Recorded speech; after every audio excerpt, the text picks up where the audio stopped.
Qué lindo poder compartir con ustedes. Hoy creo que Dios quiere soltar un mensaje a cada uno de nuestros corazones para volver a encendernos, para poder despertarnos a un nuevo amor e incluso para extender nuestros límites más allá de lo que habíamos visto, más allá de lo que habíamos experimentado, más allá de lo que habíamos soñado. Amén. Porque Dios siempre tiene algo más para nosotros, porque Dios es eterno. Y bueno, por ahí para arrancar, básicamente lo primero que quería comentarles, creo que algunos ya me han escuchado hablar de esto, pero la Biblia es una carta de amor escrita a través de muchos libros, de parte de Dios para nosotros. Amén. A través de la Biblia, Dios se revela a nuestras vidas. Dios nos muestra cómo es Él, nos muestra cuánto nos ama y nos muestra todo lo que Él hace por nosotros para que podamos estar juntos. Dios te anhela celosamente. Dios anhela tu corazón, Dios quiere tu vida. Pero es tu decisión dársela. Por eso es amor, por eso se trata de amor. El amor de Dios es ese amor que permanece para siempre, que todo lo sufre, que todo lo soporta, que da sin medir. Dios es un Dios que te ama mucho. Y a través de toda la Biblia podemos ver cómo todo el tiempo nos está diciendo que nos ama. Y algo que es importante que podamos entender dentro del plan perfecto de Dios y dentro del diseño de Dios es cuál es nuestro rol, qué es lo que Dios nos está llamando a hacer. Pero hoy vamos a ampliarlo un poquito más, porque no va a tratarse específicamente de yo, Nacho, o yo solo, cuál es mi rol, sino cuál es nuestro rol como iglesia. ¿Qué es lo que Dios está esperando de nosotros? ¿Qué es lo que Dios soñó desde el principio con la iglesia? Y eso nos concierne a todos, porque todos somos la iglesia. Entonces, hay veces que tomamos el título, pero no sabemos qué tenemos que hacer. Y qué garrón cuando alguien en algún trabajo asume un puesto y agarra el título y empieza a cobrar lo que corresponde por ese sueldo, pero no tiene idea de qué es lo que hace ese puesto. No sé si alguna vez les pasó o conocieron a alguien que les pasó, pero qué tema cuando de repente asume un gerente que no sabe nada de lo que hay que hacer. Y vos decís, pero al final yo le tengo que explicar todas las cosas, porque él tiene título de gerente, pero no sabe cuál es su rol. Entonces, Dios bendiga a nuestras autoridades porque la Biblia dice que no hay autoridad que no sea puesta por Dios. Pero con este ejemplo lo que quiero comentar es qué importante que es que sepamos qué es lo que nos toca hacer como iglesia, cuál es el diseño que Dios tiene con la iglesia. Porque si nosotros no sabemos eso, no vamos a poder ser iglesia. Vamos a tener un título, pero no vamos a ser. Entonces, lo primero que les quería compartir era algo que me fue de mucha bendición cuando lo leí y creo que nos va a meter en contexto, y es cómo era el diseño de un casamiento judío de la época de Jesús. Hay veces que vamos viendo en la Biblia, y ahora lo vamos a ver un poquito más en detalle, pero vamos viendo en la Biblia que Jesús es el novio, que la iglesia es la novia, que se vienen las bodas del Cordero, que va a haber un montón de cosas re lindas, pero quizás hay veces que las asociamos a un casamiento como el nuestro, ¿sí? Entonces decimos, bueno, ¿y el registro civil dónde estará y cómo será? Y Jesús, todo lo que nos fue enseñando y las referencias que fue usando estaban aplicadas a la época en la que estaba. Entonces, para meternos un poco en contexto, me gustaría contarte cómo es un casamiento o una boda de esa época, de la época de Jesús. Bien, yo creo que lo podemos dividir en 3 o 4 partes. La primera parte es la solicitud del compromiso, ¿sí? Cuando un varón se quería casar con una mujer, lo primero que hacía era iba a la casa del padre de esa mujer, ¿no? Donde vivía seguramente la chica que le gustaba. Entonces iba ahí y presentaba de alguna manera como un contrato, ¿no? Como diciendo, bueno, mira, mis planes con el casamiento son estos, yo voy a hacer así, estas son las cosas que tengo, así es como yo me muevo, ¿no? Presentaba cómo era el proyecto y a su vez, entiendo que también presentaba la dote que iba a dar por esa mujer, ¿sí? Porque ponían plata y decían, vale esto. Y había incluso en la época como valores mínimos, como diciendo, bueno, si es una mujer con estas características, vale tanto, ¿no? a nuestra época es como, loco, ¿qué onda? ¿No? Pero vamos a enfocarnos en esa época, ¿sí? Entonces, vale tanto, que era como los mínimos. Ahora, después, el chabón, según lo que tenía, ya como que se va desbandando el vocabulario de Nacho, ¿no? Como que venía repro y el chabón, y no, qué garrón. Pero, vamos, yo sé que me siguen. Cuando este hombre se acercaba y decía, bueno, yo voy a dar esta dote. Entonces había como valores mínimos, pero no había valores máximos. Si decía, bueno, no sé, vale, invento, ¿no? 100 denarios, casarte con una chica que es virgen, que está apartada, que vas a ser su primer marido, que no es viuda, vale 100 denarios. Entonces él podía pagar esos 100 denarios como mínimo, o ofrecerlos, o podía agarrar y decir, no, yo te voy a dar 1000 denarios, porque para mí esta chica vale mucho más, ¿no? Y no empiezan las mujeres ahí a codear al marido, ¿no? Y a mí no me da ni para comprar la ropa, ¿no? Pero bueno, eso después vuelven a la próxima reunión de matrimonios y se trabaja, ¿no? Pero entonces presentaba todo este varón. Entonces el padre, que era quien amaba a su hija, quien cuidaba a su hija, decía, ok, listo, ¿está todo bien o no? Flaco, tomátela, sos un caradura, andate a laburar, ¿no? Entonces decía, sí, está todo ok. Cuando el padre decía, está todo ok, venía la chica y la chica también veía todo y ella también daba su aprobación y decía, sí está bien o no, no está bien, ¿sí? Entonces, si todo estaba ok y el padre decía que sí, la chica decía que sí, listo, perfecto, cerramos contrato, acá está la dote. Entonces en esa dote daba plata y daba regalos el novio. Y a partir de ahí estaban legalmente casados, ¿sí? Ahora, que estén legalmente casados no es el equivalente a nuestro legalmente casados. El legalmente casado en ese momento era una mezcla entre un noviazgo, era como la gente que está comprometida. Solo que ya estaban hechos todos los papeles, era como si hubieran ido al civil. Entonces, después de que decían, sí, dale, estamos de acuerdo con todo está perfecto, se firmaban los papeles, estaban oficialmente casados, pero el matrimonio no se consumaba. ¿Y qué es lo que pasaba? Ahí el novio se volvía a la casa del padre. O sea, tenía tanto peso esta firma, ¿no? Este contrato que habían hecho de casamiento, que decir que ya lo iban a romper era aplicar un divorcio, ¿sí? Entonces, por eso hay veces que nosotros en la Biblia vemos como estas mezclas de la novia o la esposa, ¿no? Y entonces, ¿qué onda? ¿Qué es la iglesia? ¿Es la novia o es la esposa? Y a veces que leemos novia, a veces que vemos esposa, pero claro, porque se trata de esto, porque están de alguna manera comprometidos, pero comprometidos legalmente. Si se quieren separar, aunque todavía no haya sido la fiesta de casamiento y todo, si quieren separar, tienen que hacer un divorcio. Entonces, tenía ese peso, esa fuerza, ese contrato. Algo así pasaba con María. ¿Vieron cuando María queda embarazada de Jesús? Y dice que ya estaba desposada con José.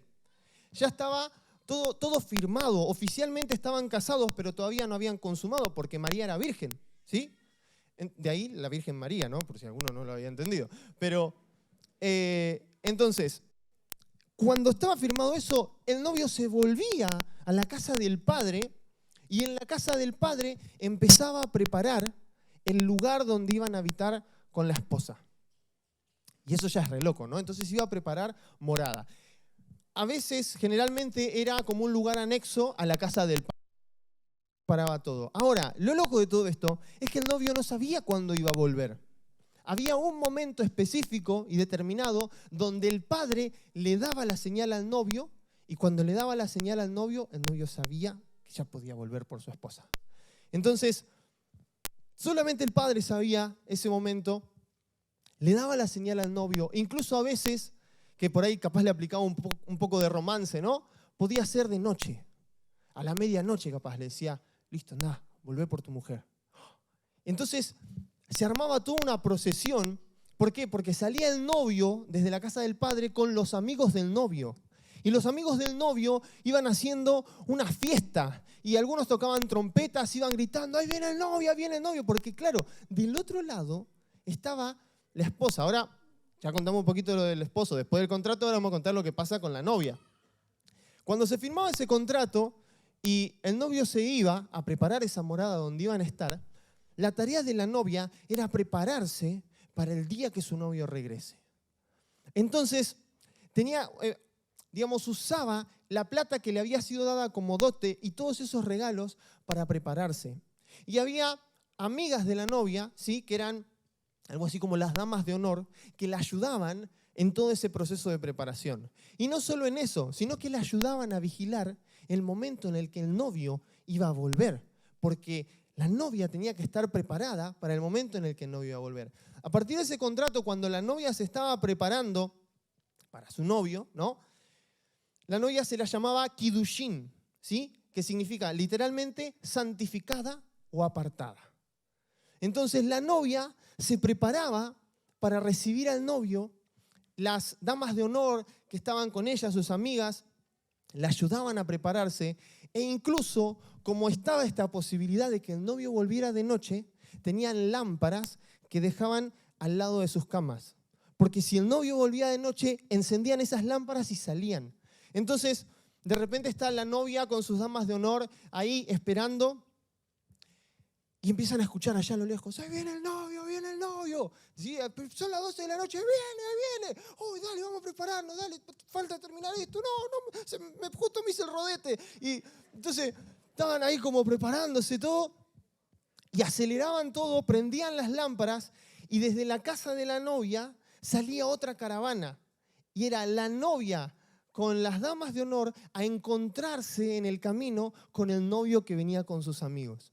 Y en ese momento, cuando se encontraban, porque cuando las caravanas se encontraban juntas, continuaban esa procesión, o sea, se unían, la novia y el novio se encontraban con todos sus amigos y volvían juntos a la casa del padre. Y ahí se celebraban las bodas. Y cuando llegaban a la casa del padre, ahí estaba el lugar que había sido preparado por el novio y la novia, para el novio y la novia habría sido preparado por el novio. Entonces, cuando llegaban, entraban en ese lugar, el novio y la novia tenían intimidad por cierta cantidad de tiempo, estaban solamente el uno para el otro, mientras afuera se hacía la fiesta y la celebración. Entonces, hay cosas que son bastante diferentes a nuestros conceptos de casamientos, ¿no? Y yo creo, a mí me pasó particularmente cuando empecé a ver cómo era la dinámica de este tipo de casamientos, que me empezaron a cerrar un montón de cosas de la Biblia. Y de repente te das cuenta el diseño perfecto de Dios. Y por qué Jesús hablaba tanto del novio y de la novia y usaba tantas referencias a los casamientos. Porque era lo que Jesús quería hacer con la iglesia. Entonces, hoy en día estamos en esa etapa donde se firmaron los papeles y el novio volvió a preparar lugar para nosotros, esperando el momento en el que nos podamos encontrar con Él. Y la idea de hoy es que nos sea revelado el hermoso plan que Dios tiene con nosotros y al que fuimos llamados. ¿Cuál es nuestra parte en este diseño tan perfecto de parte de Dios? Entonces vamos ahora que ya sabemos más o menos todo este contexto, vamos a ir tocando un poquito cada una de las partes. Primero tenemos esta solicitud de compromiso. Y así pasándolo muy por encima, pero hubo una primera solicitud de compromiso de parte de Dios al pueblo de Israel cuando Dios le dio los mandamientos a Moisés en el monte Sinaí. Entonces como que le dijo, bueno, nosotros nos vamos a unir y estas son, así va a ser nuestra relación. Así es como tenemos que movernos, así es como nos vamos a manejar. Esa fue como la primera solicitud. Ahora, tanto el pueblo de Israel como nosotros, todos quedamos afuera de eso. ¿Por qué? Porque esos 10 mandamientos engloban leyes que no podemos cumplir, porque nuestra naturaleza está caída. Dios es santo y por eso no es compatible con el pecado. Ahora, cuando nosotros caímos y cuando nosotros cometimos nuestros propios errores y cuando cometimos nuestros pecados, quedamos lejos. Automáticamente quedamos lejos, rompimos el compromiso ese, fallamos a lo que teníamos que hacer. Pero Dios en su infinito amor creó un nuevo pacto. Y eso lo podemos ver en la Biblia cuando vemos el Antiguo Testamento y el Nuevo Testamento, el Antiguo Pacto y el Nuevo Pacto. Ahora, lo grosso de Dios es que no rompió el pacto que había antes, sino que hizo uno mayor para que nosotros podamos acceder. Y fíjate que hasta Jeremías capítulo 31, hasta ahora no habíamos leído casi nada de la Biblia, Jeremías capítulo 31, versículo 31, ya Jeremías, el profeta, habla del nuevo pacto que va a venir. Dice, he aquí que vienen días, dice Jehová, en los cuales haré nuevo pacto con la casa de Israel y con la casa de Judá. Entonces, viene este nuevo pacto. ¿Qué es lo que hace? Hace que nosotros ya no tengamos que cumplir todas esas normas que no podíamos cumplir, sino que simplemente por la fe podamos acceder a estar cerca de Dios. Y es tremendo. Estábamos lejos y Dios hizo todo lo necesario.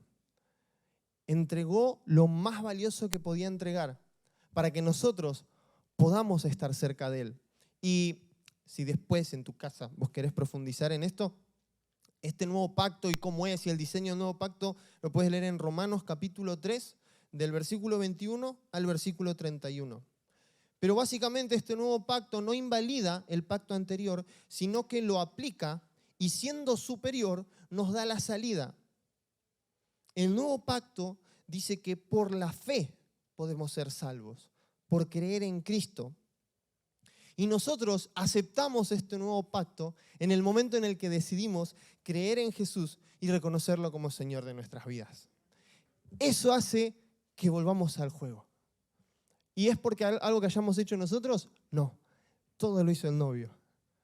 Pagó todo lo que había que pagar para que nosotros podamos tener esa nueva oportunidad. Y yo quiero invitar a todos los que por primera vez están hoy acá, o a todos los que sienten que habían dejado de lado su relación con Dios y que se habían olvidado de ese compromiso que habían asumido para con Dios.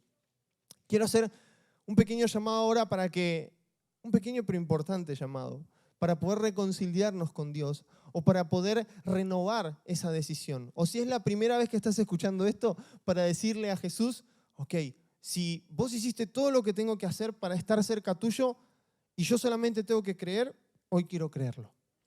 Así que vamos a hacer una pequeña oración y les pido a todos que me acompañen para que los que lo hacen por primera vez no se sientan incómodos. Y decimos, Señor Jesús, gracias por tu nueva oportunidad. Te pido perdón por mis pecados. Sé mi Señor, sé mi Salvador. Te reconozco como el único que puede salvarme. Toma mi vida y hacela de nuevo. En el nombre de Jesús. Amén. Amén. Gloria a Dios. Entonces, ok, ya entramos, ¿no? Entramos en ese nuevo pacto. Ahora viene el precio acordado, viene esa dote. Y lo grosso de esto es que Jesús pagó el precio más alto que alguien podía pagar con nosotros. ¿Se acuerdan que hoy estábamos hablando bueno, dame 100 denarios, dame 300? Bueno, Jesús dijo, bueno, mi precio para estar con la iglesia va a ser mi vida. Y lo podemos leer en Primera de Pedro 1, del 18 al 19.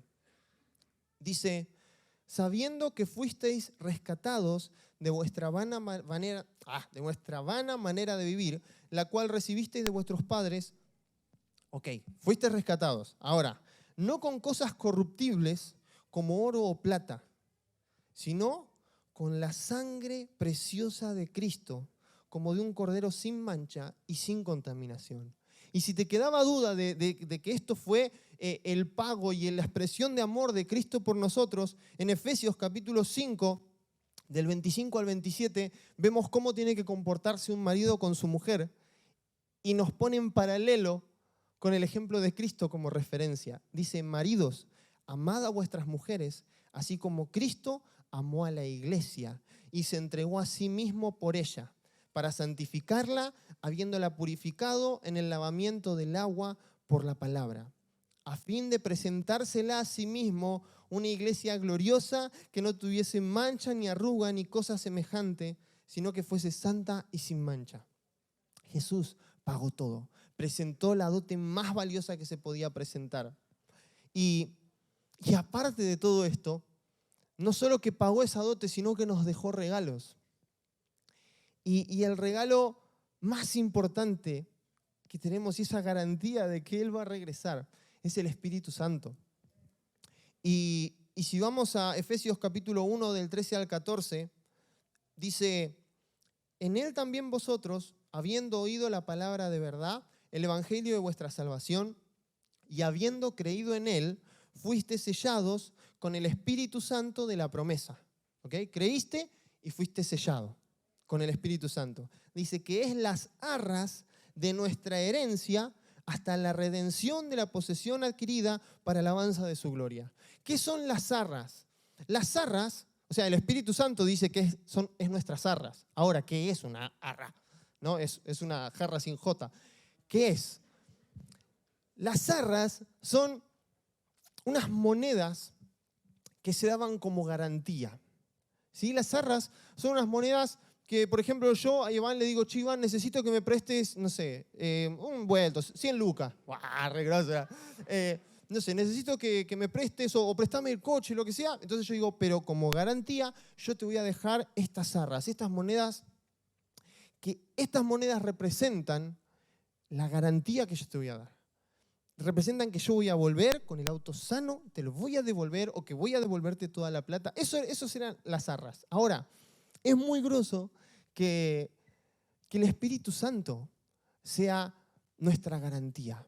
Jesús se va, ¿sí? Jesús muere por nosotros, resucita porque no tiene pecado y porque Dios lo levanta de entre los muertos. Nos deja la gran comisión y asciende. Y cuando antes de ascender dice, pero les conviene que yo me vaya porque yo les voy a dejar al Espíritu Santo. Y el Espíritu Santo les va a enseñar todo lo que tengan que saber. El Espíritu Santo se va a encargar de todo porque es un grosso. Pero el Espíritu Santo, como leemos acá en esta carta, es nuestra garantía. Jesús dice, voy a volver, te prometo que voy a volver.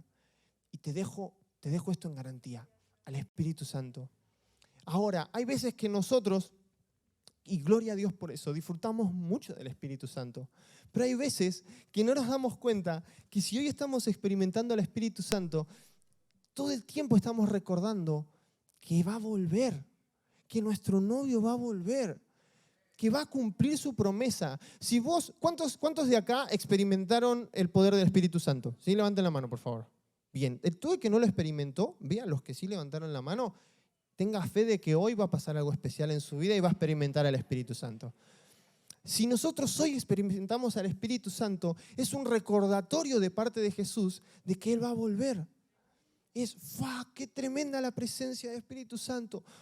Sí, lo siento porque va a volver. Ahora, hay algo más grosso todavía, que es que estas arras representan una parte de lo que va a regresar.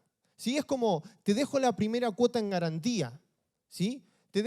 Entonces el Espíritu Santo es, hoy lo que podemos experimentar del Espíritu Santo es una parte de la gloria que vamos a experimentar cuando Cristo regrese y todo sea pleno.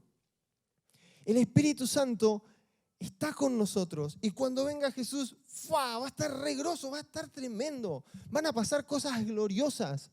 Entonces experimentar a su Espíritu Santo es una señal y es un recordatorio también de que Él va a cumplir su promesa, de que Él va a volver.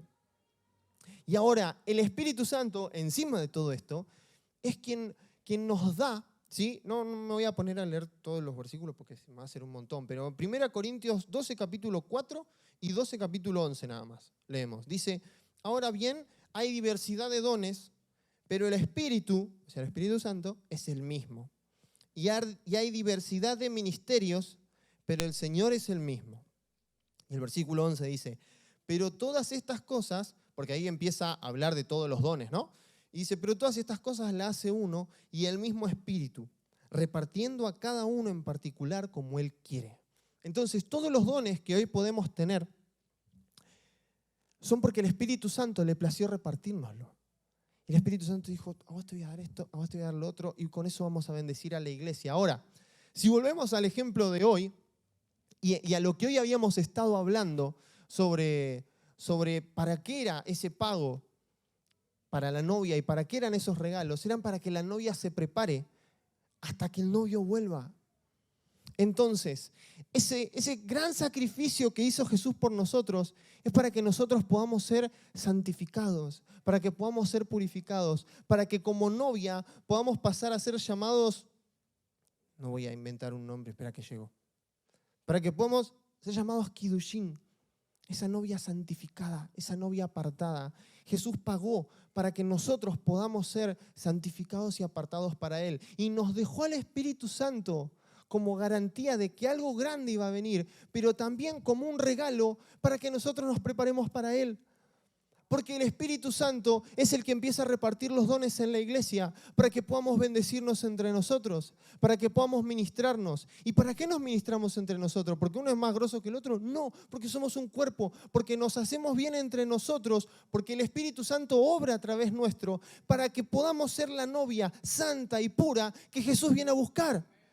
Y es tremendo que el Espíritu Santo se mueva de esa manera.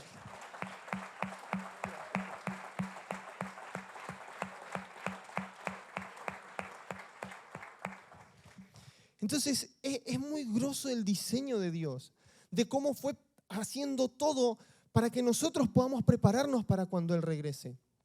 Ahora, cuando no sabemos cuál es nuestro papel, no sabemos qué tenemos que hacer. Pero ahora ya empiezan a cerrar las cuentas y decimos, pará, entonces todo esto se trata de prepararme para Jesús, de santificarme.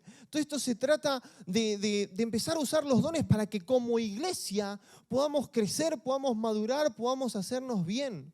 Los ministerios aún son para servir a la iglesia, para que la iglesia pueda ser bendecida. Se levantan evangelistas, se levantan profetas, se levantan maestros, se levantan pastores, se levantan apóstoles. Para que la iglesia sea bendecida, para que la iglesia crezca, para que la iglesia madure. De eso se trata. Y, es nuestra tarea prepararnos.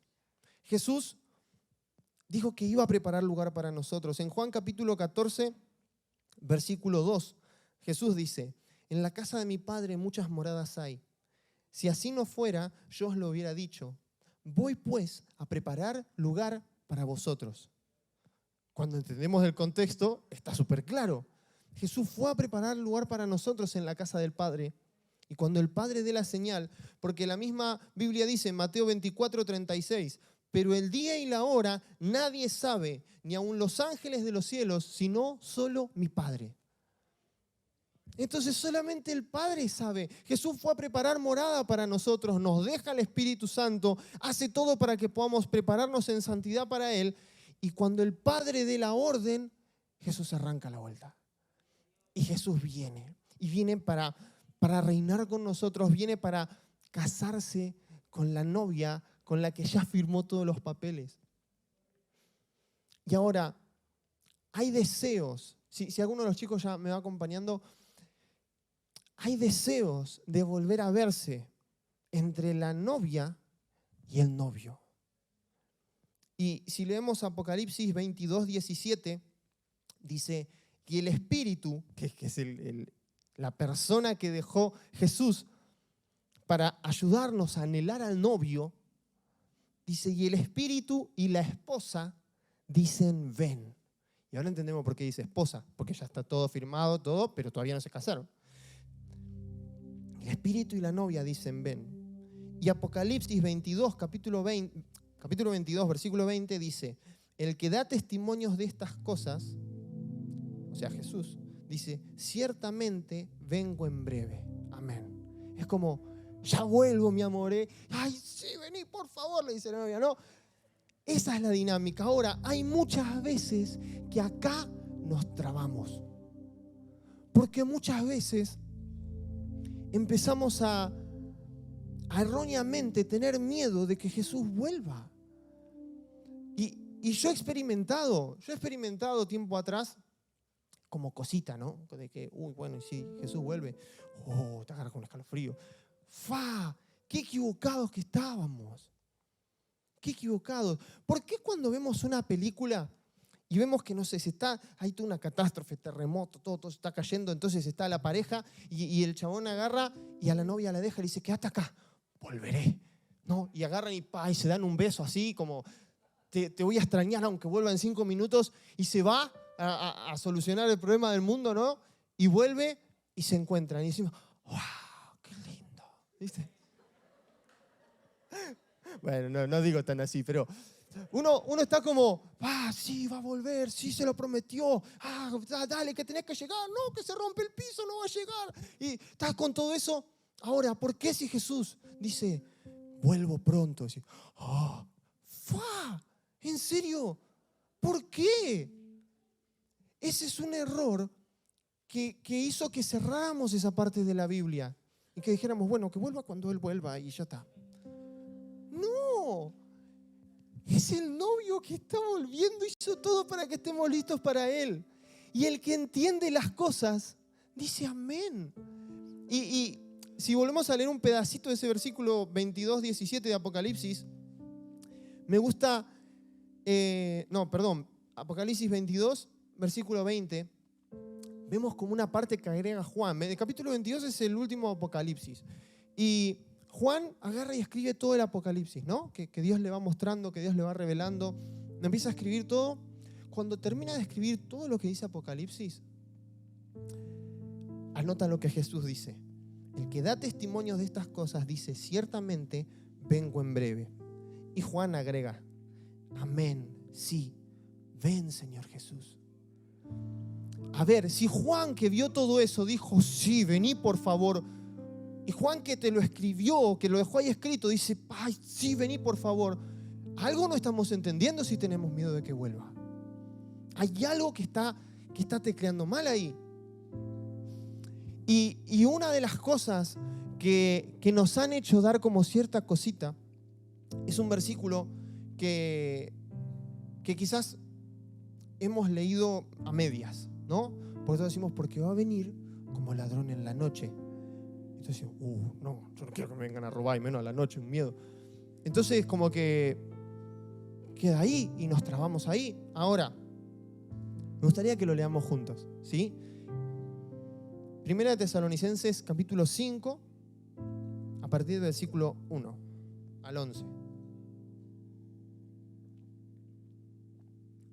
Dice, pero acerca de los tiempos y de las ocasiones, no tenéis necesidad, hermanos, de que yo os escriba, porque vosotros sabéis perfectamente que el día del Señor vendrá así como ladrón en la noche.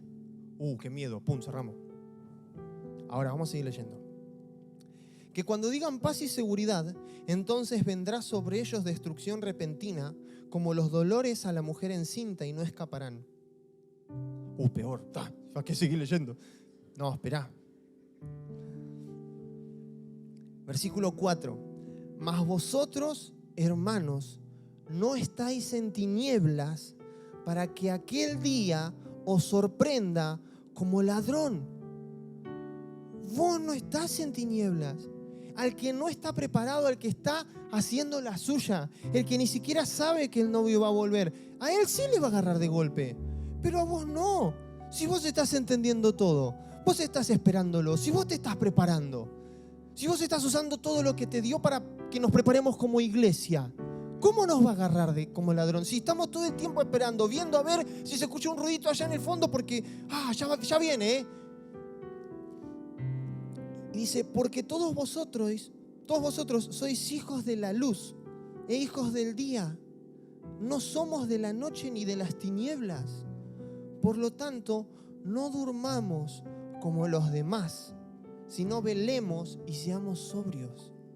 Velemos, esperémoslo, no te dejes engañar, no te acuestes a hacer la plancha, espéralo.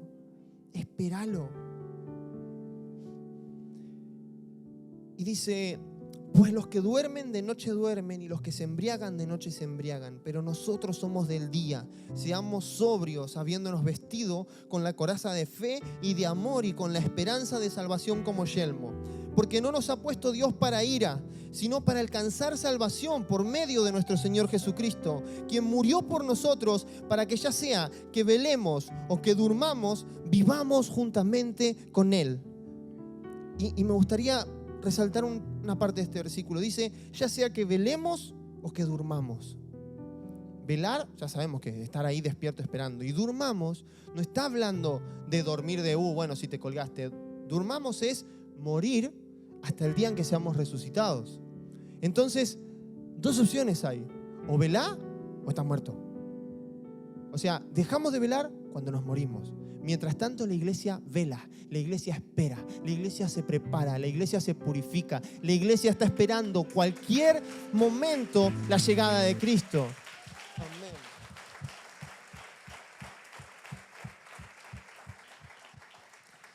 Por lo cual, animaos unos a otros y edificaos unos a otros, así como lo hacéis. Esto es en equipo, somos un cuerpo. Esto no es yo solo me preparo, es nos preparamos juntos. No es, bueno, yo uso mis dones para mí. No, tus dones son para bendecir a la iglesia. No, bueno, oro solo por mis cosas. No, oro por la iglesia. Por eso estamos unidos, alineados, orando, ayunando con la iglesia. Y todos vamos a estar en la vigilia de este sábado con la ayuda de Dios. Amén. Nos estamos preparando. Estamos trabajando juntos para prepararnos para el novio. Y te invito a que puedas ponerte de pie.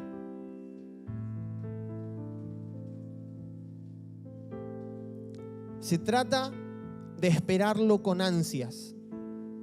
Se trata de prepararnos para recibirlo. Y se trata de serle fieles mientras lo esperamos. Porque ya estamos comprometidos. Porque ya firmamos los papeles. Porque le dijimos, yo me comprometo con que vos seas mi único Dios, no otro Dios. Por eso en la Biblia vemos muchas veces que Dios llama adúltero a Israel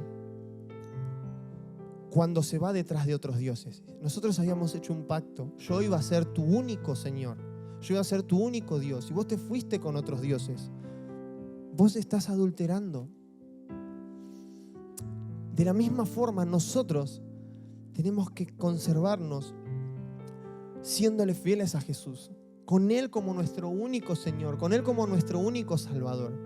Y lo hermoso de esto es que el Espíritu Santo está para ayudarnos. Que el Espíritu Santo es el que nos capacita, el que nos prepara, el que nos ayuda a estar lindos para su regreso. Así que sí nos conviene que el Espíritu Santo esté con nosotros. Vamos a orar, ¿sí? Señor, gracias porque nos amaste tanto, porque pagaste un precio muy alto por nosotros. Porque había un diseño perfecto para que seamos purificados, para que seamos santificados, para que te esperemos puros, con ropas blancas, con acciones justas, siendo un cuerpo, usando nuestros dones para purificarnos como iglesia. Señor, te pedimos perdón por cada vez que nos desenfocamos. Y aún por cada vez que tuvimos miedo de que regreses, Señor, porque no habíamos entendido las cosas. Nosotros vamos a estar esperándote y nos vamos a preparar como iglesia para esperarte y nos vamos a santificar y vamos a hacerte fieles y vamos a velar esperando el día en que vos regreses, Jesús. Te anhelamos, te anhelamos, te anhelamos, te anhelamos, te anhelamos, Jesús. Te anhelamos, no hay nada que sea más importante que vos para nosotros. Sos el centro de nuestro corazón, sos lo más importante. Señor, te esperamos, te esperamos, te esperamos, te esperamos.